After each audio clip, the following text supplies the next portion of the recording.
ਉਹ ਭਗਵਾਨ ਨੇ ਜਿਹੜਾ ਆਪਣੇ ਪਿੰਡ 'ਚ ਨਵਾਂ ਸਰਪੰਚ ਨਹੀਂ ਬਣਿਆ ਓਏ ਉਹ ਆਪਣੇ ਘਰ ਵੱਲ ਆ ਰਿਹਾ ਪੱਕਾ ਆਪਣਾ ਮੋਟਰਸਾਈਕਲ ਮੰਗੂਗਾ ਓਏ ਉਹਨੂੰ ਚਲਾਉਣ ਦੀ ਅਕਲ ਨਹੀਂ ਹੈਗੀ ਯਾਰ ਆਪਣਾ ਮੋਟਰਸਾਈਕਲ ਲੁਕੋ ਦੇ ਹਾਂਜੀ ਹਾਂਜੀ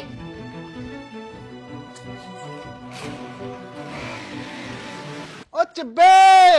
ਆਓ ਜੀ ਆਓ ਸਰਪੰਚ ਸਾਹਿਬ ਅੱਜ ਕਿਵੇਂ ਕੀੜੀ ਦੇ ਘਰ ਨਾਲ ਰਹਿਣ ਆ ਗਏ ਹੁਕਮ ਕਰੋ ਓਹੋ ਹੁਕਮ ਨਹੀਂ ਜੀ ਬੇਨਤੀ ਹੈ ਤੁਹਾਡਾ ਮੋਟਰਸਾਈਕਲ ਦਿਓ ਮੈਂ ਮੜਾ ਦੜਬੇ ਤੱਕ ਜਾ ਕੇ ਆਉਣਾ ਹੈ ਭਗਵਾਨ ਨੇ ਆਪਣਾ ਮੋਟਰਸਾਈਕਲ ਕਿੱਥੇ ਹੈ ਸਰਪੰਚ ਸਾਹਿਬ ਨੂੰ ਚਾਹੀਦਾ ਹੈ ਜੀ ਮੋਟਰਸਾਈਕਲ ਉਹ ਤਾਂ ਤੁਹਾਡਾ ਸਾਲਾ ਲੈ ਕੇ ਗਿਆ ਹੋਇਆ ਉਹ ਤੇਰੇ ਭਰਾ ਨੂੰ ਪਿੰਡੋਂ ਮੋਟਰਸਾਈਕਲ ਹੀ ਨਹੀਂ ਮਿਲਦਾ ਮੇਰਾ ਸਾਲਾ ਤੀਜੇ ਦਿਨ ਆ ਕੇ ਮੋਟਰਸਾਈਕਲ ਲੈ ਜਾਂਦਾ ਹੁਣ ਦੱਸ ਮੈਂ ਸਰਪੰਚ ਸਾਹਿਬ ਨੂੰ ਕੀ ਜਵਾਬ ਦੇਵਾਂ ਕਿੱਥੇ ਨੰਗਾ ਨਾਲ ਵਾਹ ਪੈ ਗਿਆ ਮੇਰਾ ਵੇ ਜ਼ਿਆਦਾ ਗਾਲਾਂ ਵੱਧ ਮੇਰੇ ਪੇਕਾਂ ਨੂੰ ਮਾੜਾ ਕਹਿਣ ਦੀ ਲੋੜ ਨਹੀਂ ਸਰਪੰਚ ਸਾਹਿਬ ਮੈਨੂੰ ਇਹਨੇ ਕਿਹਾ ਸੀ ਮੋਟਰਸਾਈਕਲ ਅੰਦਰ ਲਾ ਦੇ ਸਰਪੰਚ ਨੂੰ ਮੋਟਰਸਾਈਕਲ ਨਹੀਂ ਦੇਣਾ ਉਹਨੂੰ ਚਲਾਉਣਾ ਤਾਂ ਆਉਂਦਾ ਨਹੀਂ ਮਲੰਗ ਜਿਹਨੂੰ ਤੁਸੀਂ 1 ਮਿੰਟ ਖੜੋ ਮੈਂ ਅੰਦਰੋਂ ਲੈ ਕੇ ਤੁਹਾਨੂੰ ਮੋਟਰਸਾਈਕਲ ਦਿਖਾਉਣੀ ਆ ਆਲੋ ਸਰਪੰਚ ਸਾਹਿਬ ਤੁਸੀਂ ਮੋਟਰਸਾਈਕਲ ਲੈ ਜਾਓ ਇਹਨੂੰ ਮੈਂ ਕਰਦੀ ਆ ਸਿੱਧਾ ਆਪਣਾ ਇਹਨੇ ਗੇਰ ਅੱਗੇ ਨੂੰ ਬੈਠ ਕੇ ਪਿੱਛੇ ਨੂੰ